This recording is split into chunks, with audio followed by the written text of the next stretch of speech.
Hello and welcome to episode 274 of AvTalk. I am Ian Petchnick, here as always with Jason Rabinowitz. Hello, Ian. How's it going? I'm here on time, on the correct day and everything. Hello, Jason. Welcome to the schedule. We're so glad you could join us. Yeah, we apologized last week for the delay. Ian apologizes. I apologize for nothing. I was out enjoying my day off. And we're not sure how he got a day off, but we'll talk about that later. I was only 3 hours late. Apparently that makes full day difference when it comes to podcasts. It does. So imagine that. So we'll be out on time. So hopefully everyone will be listening to this Friday morning on the U.S. East Coast and then whatever time that corresponds to where you are. Welcome, folks, to episode 274. It's officially summer here in Chicago. And Jason, I suppose they're in New York, though I haven't checked recently.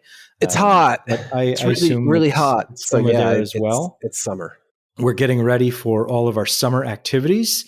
I am booked to Oshkosh for AirVenture this year. I will be back, about a month from now on the 27th of July, which is the final Saturday of the show. I'll be there all day. So if you're at Oshkosh on the 27th, please, please, please come find me. We'll be doing a live stream at 10 a.m. with Infinite Flight, talking about all the things that we've worked on together so far, which includes the new 3D models and liveries. So we're going to chat about that, some upcoming projects for Flight Radar 24, and some upcoming projects for Infinite Flight. And of course, we're going to be talking about all things AirVenture and flying and geeking out over all that stuff. So if you're going to be in Oshkosh on the 27th, absolutely let me know, and we'll try and meet up somewhere at the airport there. So looking forward to that. And then while we're talking about summer travel, or I guess technically still summer, a reminder that Dorkfest and Spot LAX are coming up on the 14th of September. So if you're planning on attending that, I hear hotels are going fast and airfares are unfortunately high. Maybe they'll come down a bit. So I will be there. Jason might be there. We don't know yet. Yeah, well, game day decision. We'll see. Game day decision. And boy, are my arms tired. So that's a bit of housekeeping. Now, on to the news. We begin with Boeing, Airbus, and Spirit Aerosystems, quote, at the goal line, according to our good friend John Astor over at the Air Current, on an agreement to bring Spirit Aerosystems back into the Boeing fold. Airbus would likely take over or somehow spin off the work that Spirit Aerosystems does for them. And then all of those 737 MAX fuselages and 787 components and other parts that go into Boeing aircraft would, again, just be Boeing Wichita.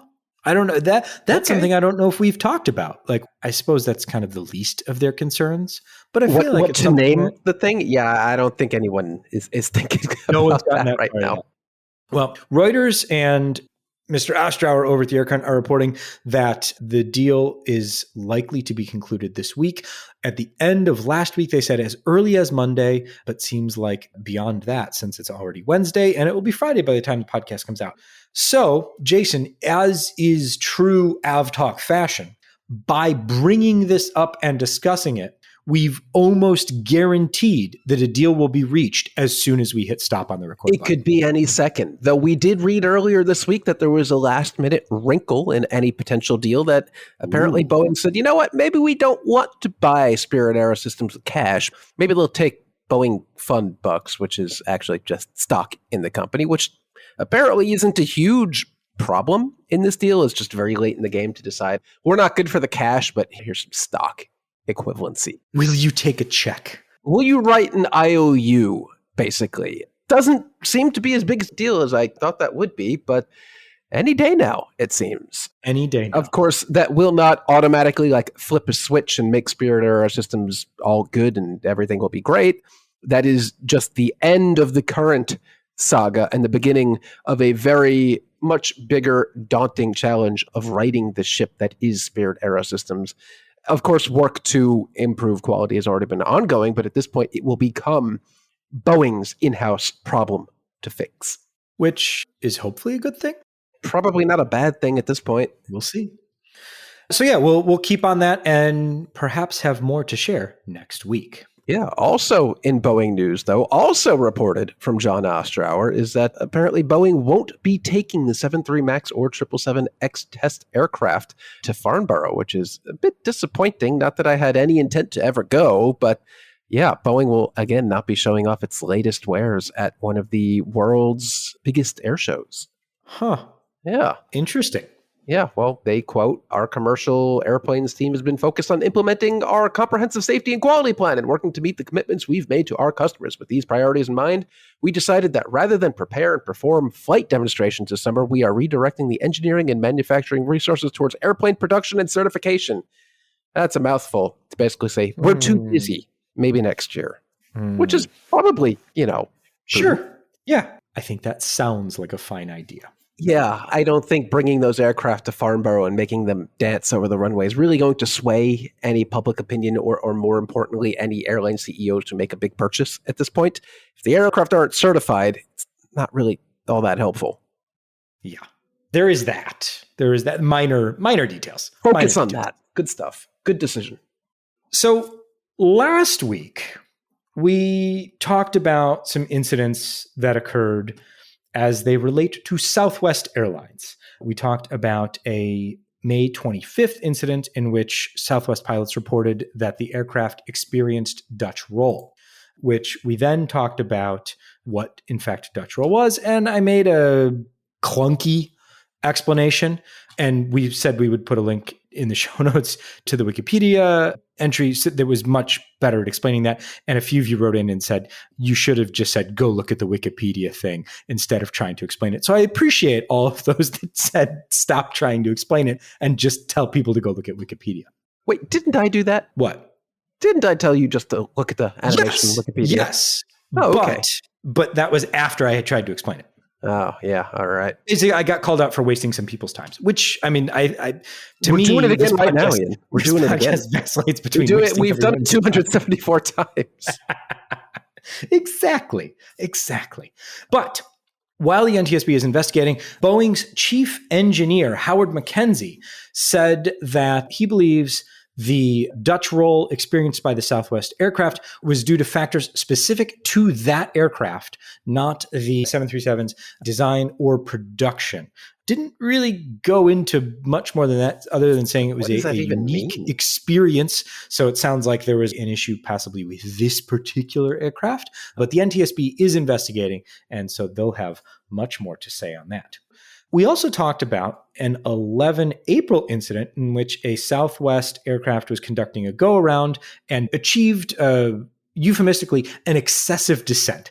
Basically, pushed the nose down and sank too far. Well, last week, on 19 June, a Southwest 737 was inbound from Las Vegas to Oklahoma City when they were issued a landing clearance for runway 13. The aircraft lined up with the runway, and then, while 9 miles from the end of the runway, descended to approximately 525 feet above the ground. Oh, that's no good. They flew over a residential area and a high school, just hundreds of feet above the ground. The incident came to attention because the tower queried the aircraft and said, Southwest 4069, low altitude alert, you good out there? Unfortunately, the ATC audio from liveatc.net did not capture the pilot's response, but they responded by climbing and circling and then ended up landing on a different runway. Not great.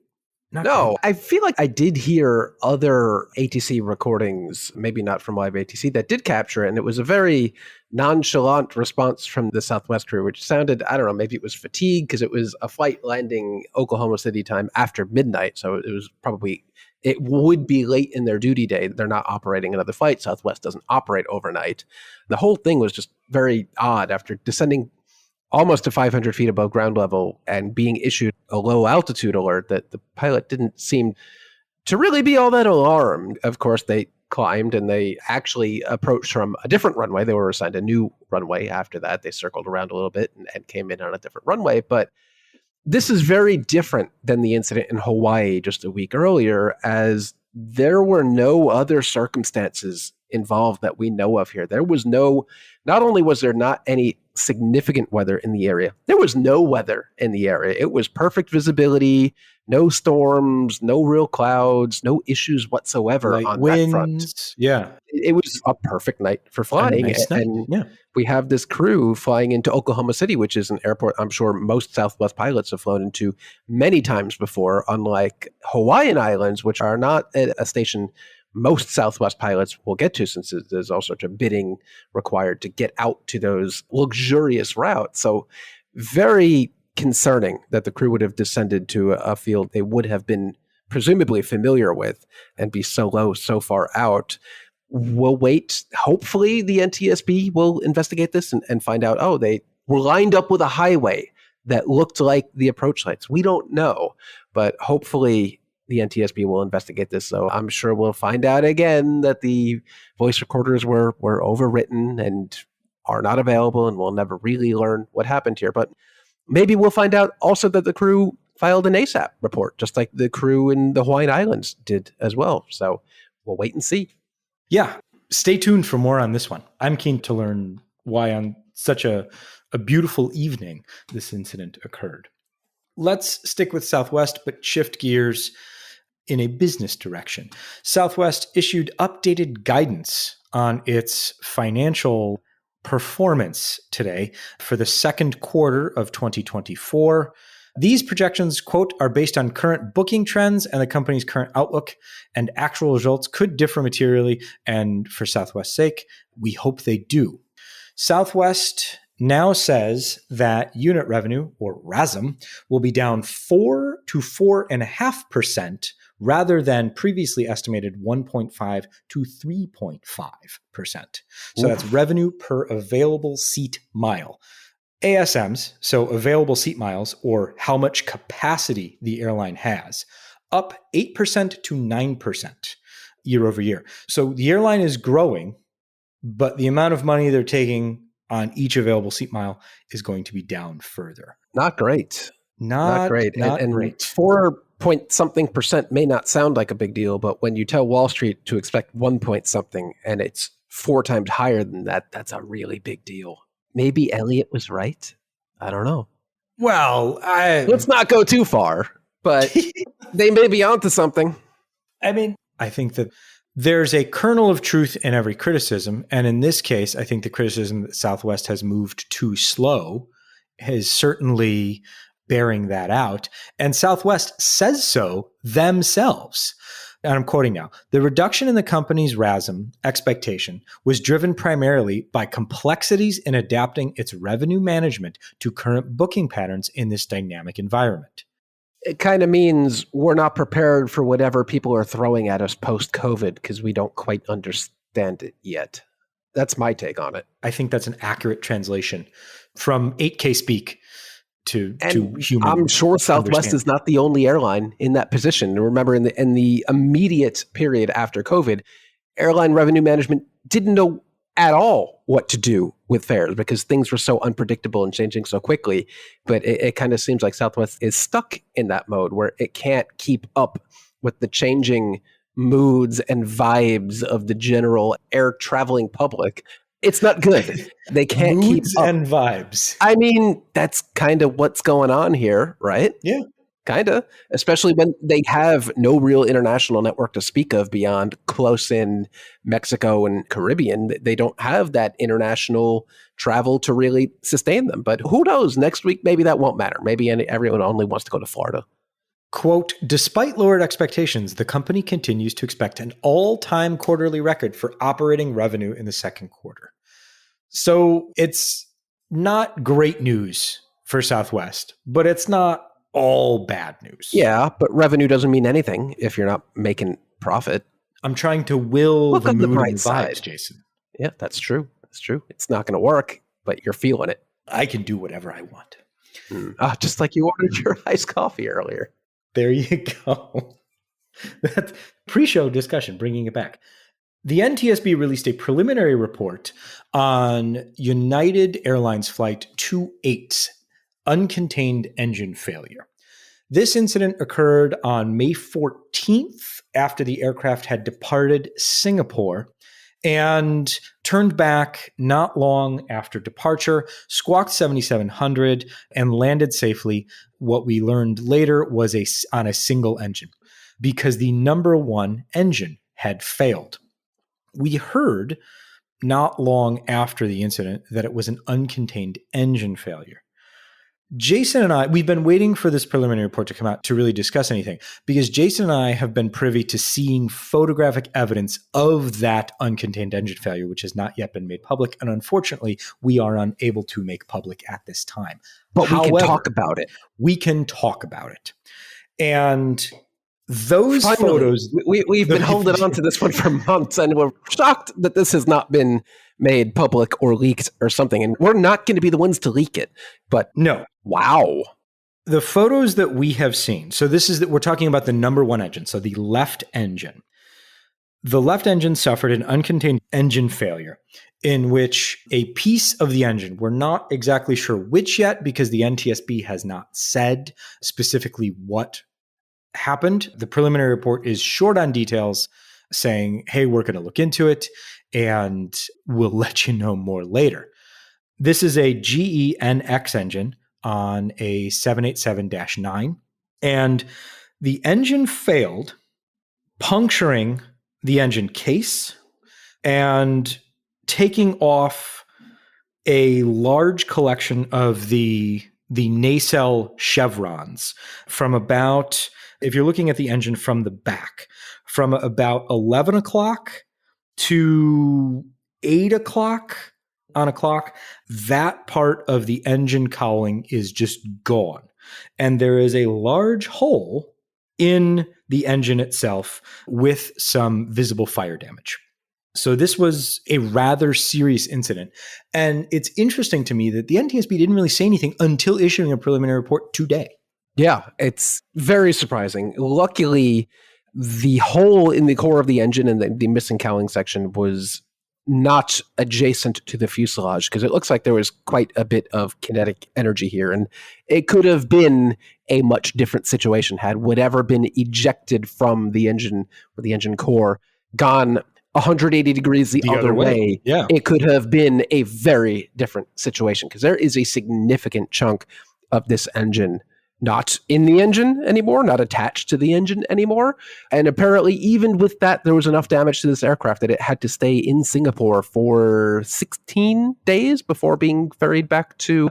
They needed to put a new engine on. And they need a new engine, which is, I don't know, did they keep those around in Singapore? It might take a while. So we don't know if that was truly because there was damage to the aircraft or because they just needed time to get a new engine, which I'm sure, those don't grow on trees these days. So it might take a while to get it. But yeah, there is more to this story than we know, and we always say it, but we will have to wait for the NTSB to release a report. But in this case, we're going to be waiting a long time because we're going to have to wait for the final report, unless these images get leaked by someone that isn't us. It won't be us. I'm sorry to say that you're not going to see the images here first, but take our word for it that this is a final report that you are going to want to see, because it'll be interesting to know what exactly happened, because we don't know what part of the engine broke. We'll put a link to the report in the show notes. But, quote, according to the flight crew, after just reaching an altitude of 31,000 feet, when they heard a pop and felt the aircraft shudder, followed by a number one engine fire warning indication, a visual inspection of the number one engine was performed after landing in Singapore, and damage was observed to the number one engine nacelle, and there was a hole in the engine case at approximately the 10 o'clock position. Yeah, there's a hole, all right. There's a hole there. But in the interim time, we have not heard of any critical airworthiness directives or emergency airworthiness directives or anything of the sort that would indicate we have learned something that there is wrong with this particular model of engine. So maybe this really is, at least for now, just something happened. Maybe someone left a wrench inside. I don't know. We'll know eventually, but it doesn't seem to be alarming the authorities in any particular way. Yeah, they're doing their thing. Speaking of authorities, shall we go to Denmark? Oh, nice this time of year. Yes. Denmark's investigative body has released a final report into an incident where a few things went wrong, but the crew did a very nice job of handling it, even though everything worked out safely. No one was injured or anything like that, but things were not great. And the final report lays out kind of all of the things that went wrong and how the crew responded to each one. So Jason, tell us more. And first of all, I want to point out that this incident only happened December 21st of last year, and we already have the final report out of Denmark, which is a lot faster than I feel like we're used to. But a jet time Boeing 737-800, registration OYJZN, was operating from Egypt to Billund in Denmark, where they had a bit of an issue with their flaps. They had, at 300 feet above ground level, they initiated a go around, and they noticed a flap disagree message with the flap lever set to 15, but the flaps were indicating 13 degrees. They ran a checklist, and there was some issue with the flap system that apparently locked it out. They were not able to move the flaps from that position. The weather was not good. They declared a mayday due to low fuel and continued on to Copenhagen, even though the winds there were gusting as well. But they went through a whole bunch of checklists and this and that, and they ended up landing with below the minimum required amount of fuel. But even so, the final report says that the flight crew opted not to go beyond the non-normal checklist in an attempt to retract the flaps in order to reduce the unexpectedly increased amount of fuel consumption. This is an available option to any commander if deemed necessary for flight safety reasons. Considering the quantity of fuel shortage versus any possible unexpected consequences of going beyond the checklist, the AIB considers this decision to be rational. I feel like calling the actions of a flight crew rational is like high praise. Like, hey, you did everything. You did everything you were supposed to do. Sometimes circumstances work against you. Everything ended up being fine. Thank you for being rational. I don't know, because we've seen what happens if flight crews are irrational. And we can look back to the Russian incident from a few years ago. What airline was that? The one that landed in the field? That was Ural. Yes. Ural, thank you. We've seen the exact opposite of what happens when flaps are left deployed and fuel becomes critical to the point where they have to land in a field. That was irrational. In this case, the investigators say, hey, you are rational. And I'm just kind of picturing a Danish investigator giving them the thumbs up, like, hey, good job. Because that's basically all the report says. Yeah. Shall we talk more business, Jason? It's not all good news, even if your name is Airbus. Did you know that? I do know that because I have it in the show notes. But if I didn't know that, I would have learned it from this podcast. You would know that Airbus had previously forecast in 2024 to deliver 800 aircraft, but unfortunately, due to supply chain issues affecting the ability to produce and deliver aircraft, that number will be reduced by 30 to 770 aircraft. And we'll have to come back December 31st or shortly thereafter to see if they can actually meet that 770 figure, because maybe they don't.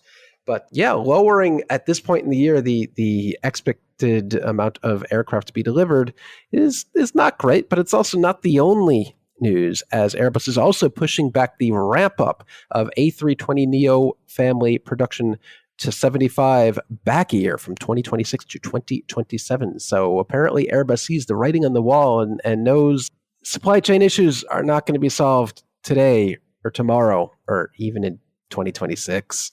Can we just talk about how it's still bonkers to me that they're going to build 75 A320neo family aircraft per month? Eventually, probably.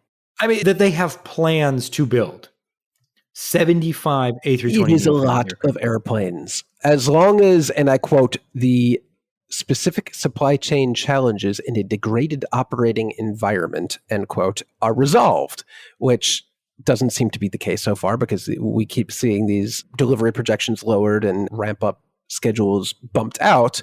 But 75 airplanes across how many production lines? I guess, are we counting the T-engine line?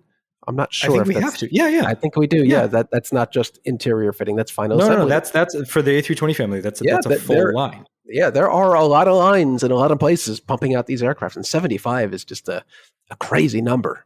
Yes, crazy good number, but a number that will come a year later than previously expected. Fine then. Well, if Boeing's having problems and if Airbus is having problems building all of these aircraft, maybe Embraer's not having problems building their aircraft. But this week they said, you know what? Right now, we're going to focus on us. It's me time at Embraer. They are not actively pursuing, for the moment, they say, building a larger single-aisle competitor to the A320 and 737 families. Well, that's disappointing. For the moment. Not actively. Maybe they're We're not thinking about it. Passively deciding to do this. Remember, this is no surprise. Any company that hasn't formally publicly launched a product is never going to say, yeah, we're doing this, because you spoil the surprise and you want to build up to the surprise. So maybe they are in a secret Embraer Brazilian skunkworks actually coming up with a true narrow-body competitor to Airbus and Boeing. And they're playing coy. I hope that's the case, because I do feel like Embraer has the best chance of any global entity to pull this off successfully. And it can't just keep pumping out E-jets forever, especially if the E2 just is never going to be an aircraft that the U.S. majors can operate. They can't just keep making the E1 forever. And we've talked about this in the past, but I hope they're just playing coy. They really are planning to do something here, because if they don't, somebody else is going to. Not that this relates to anything Jason just said, but the skunk native to Brazil is the Molina's hognose skunk. What do you call a group of them? That's a great question. I don't know. We'll get back to you next have our week. researchers get back. Yeah. Let's leave Brazil and go all the way to Vietnam, because this is one of those stories where you go, all right, but why? Jason, what's going on? So if you're familiar with the Vietnam airline ecosystem, a lot of stuff has changed since COVID. Bamboo has come, kind of gone. You previously in 2019 had Jetstar Pacific, which was just another version of Jetstar, a low-cost carrier. I flew it in 2019, which then became, after COVID or during COVID, Pacific Airlines, which was still an offshoot of Vietnam Airlines, but still primarily a low-cost airline. And now Vietnam, after pausing operations of the airline entirely, has said, you know what? No, we want them back, and we want them to be a full-service carrier, which is all sorts of confusing, because that's what to compete with our other airlines is already doing. So why they need an offshoot of its own airline to compete with itself? It's very Lufthansa, I feel like. Like, let's spin off Eurowings Discover, we'll get to Discover Airlines, and make those planes better than the ones at Lufthansa and call it a day. I don't know, maybe they see what's going on in Europe and say, oh, we can do that too. Truly confusing. I don't know. But somebody there must know. We'll have to find out. Speaking of truly confusing, Lufthansa City Airlines began operations today on the Munich-Birmingham route. They will operate to multiple destinations within Germany, Bremen, Cologne, Dusseldorf, and Hanover, besides Birmingham, operating between Frankfurt and Munich to start. This is Lufthansa's, I believe, 964th subsidiary airline. Today. They've announced in the last week. And the airline began operations this week and will launch further over the next few weeks to further destinations. But again, one of those, we're doing this for reasons. For reasons to save money. And don't forget, it's a Lufthansa Group airline, so it's just another airline that you're going to have to pay the new eco surcharge, environmental surcharge on all tickets, which is not something we planned on talking about. But Lufthansa Group announced that all tickets across all of its group airlines and all cabins and fare types will now have a mandatory fee ranging anywhere from €1 to €72 to basically pay for the things that the EU is making them do to be greener, more environmentally friendly. I don't like it. I don't think it's the right decision, since Lufthansa Group is one of those airlines that markets heavily towards how eco-friendly and green they are with SAFs and all sorts of other things. So, and they already have their green fare, which is unique to Lufthansa, which I think incorporates carbon offsets, I believe, as a part of your fare. But now they're making it everyone's problem, and they're not including it in the base fare. It is a fee added on top of the base fare that you'll find out at checkout, apparently. I don't know. I really feel like this should just be rolled into the cost of the fare and is a part of doing business rather than calling out and say, hey, the EU is making us do this stuff and you're going to pay for it. But also advertising on how clean and green you are, I don't get it.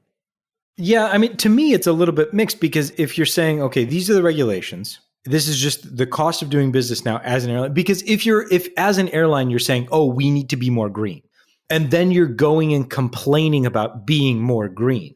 Well, which is it? It's a very conflicting message. In my opinion, this should just be rolled into the fare, a part of the fare. You're not barely going to notice 72 euros in a first class booking or €1 to €5 on short or medium haul. But to call it out explicitly as a surcharge, it really is intentional to make sure passengers know, hey, this is a fee that we're passing on to you because somebody is making us do these things to be more eco-friendly. It sends the wrong message. It may be well-intentioned, but it rubs me the wrong way.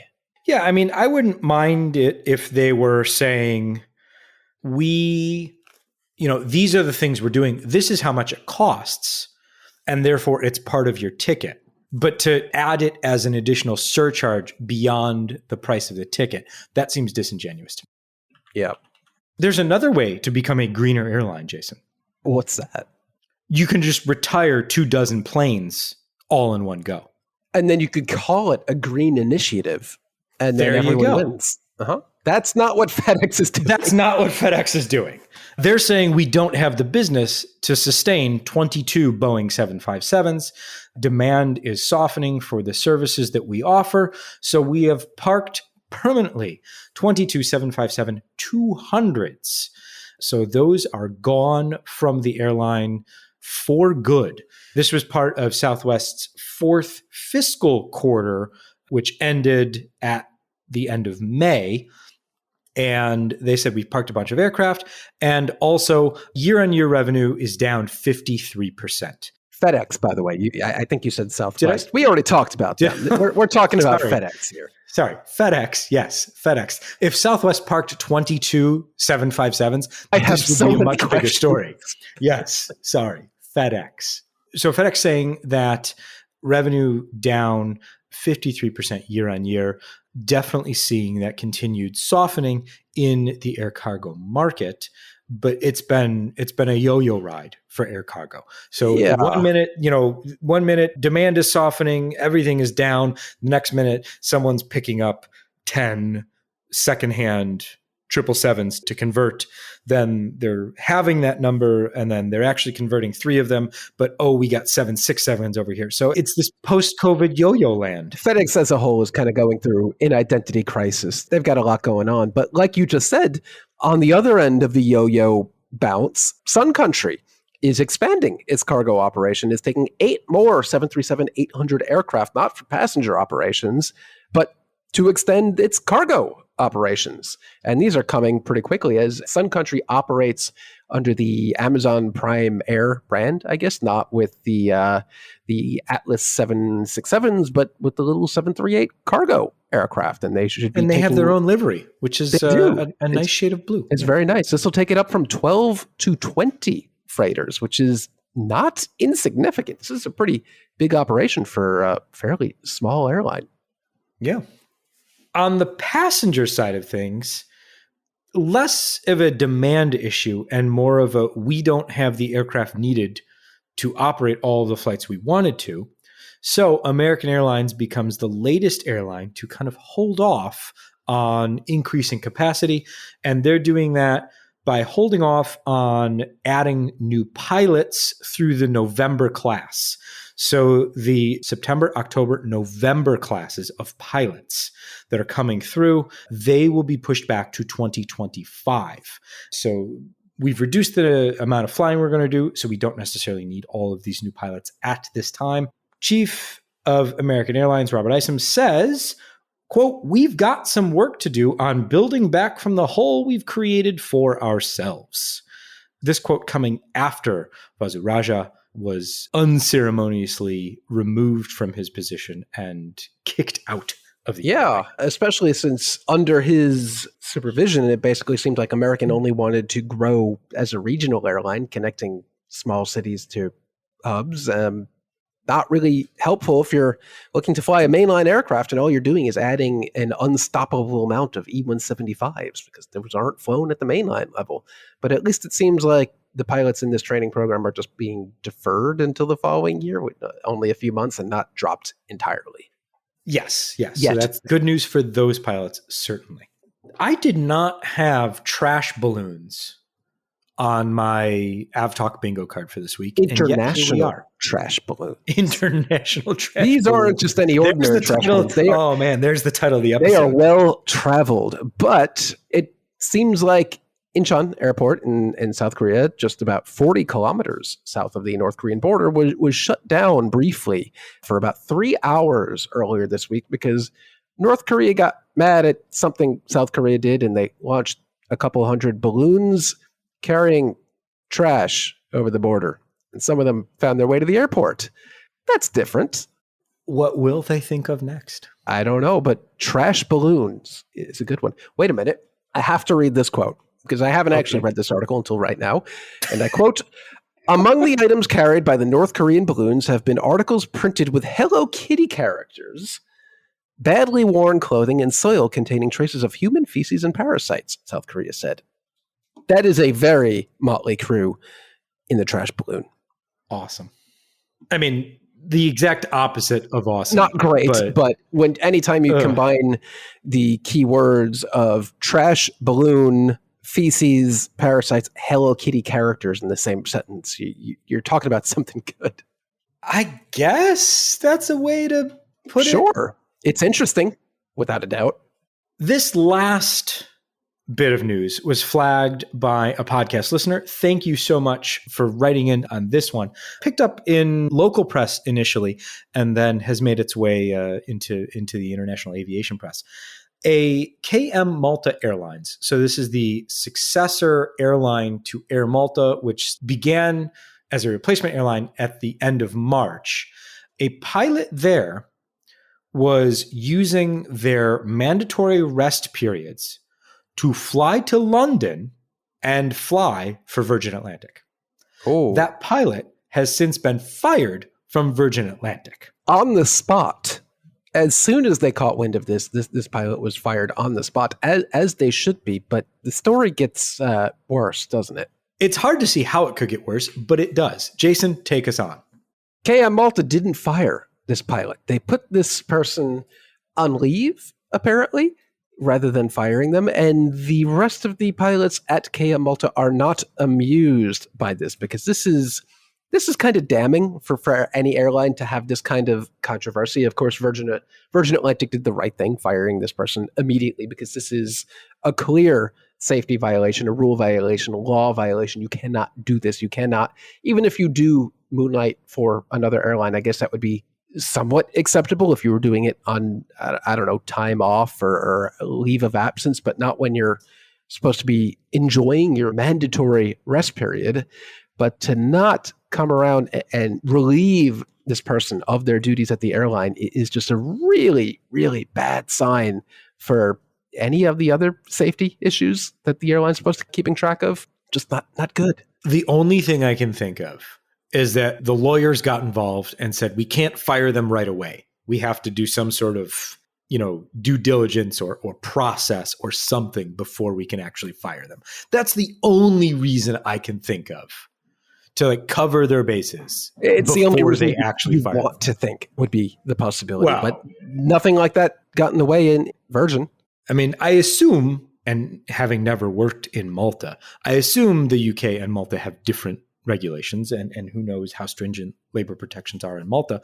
Again, I'm no Maltese lawyer, but I'm going to give them the benefit of the doubt until we hear more, and I certainly hope we hear more. Jason. Yes. A group of skunks is called a surfeit. A surfing?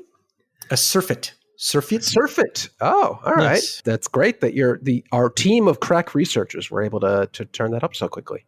And it means an excessive amount of something. And I guess anytime you have skunks in a group, it is certainly an excessive amount of too much. One is too much, yeah. And with that, the end of episode 274 of AvTalk. How about that? That's great. What an episode. We'll be back next week with episode 275. Jason, we should start thinking about what we're going to do for episode 300. Though I think I already timed this out, and episode 300 is the week of Christmas. So maybe we'll start thinking about what we do for episode 301. Okay, that'll work. But this one's 274. I'm Ian Petchnick, and I'm here, as always, with Jason Rabinowitz. Thanks for listening.